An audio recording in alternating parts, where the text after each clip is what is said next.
شاء الله اللون ده تحفه برضه.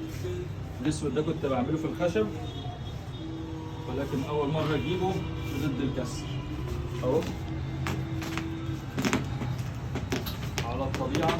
فيديو كامل على الطبيعه وهي بتتفتح. ارجع ورا، ارجع ورا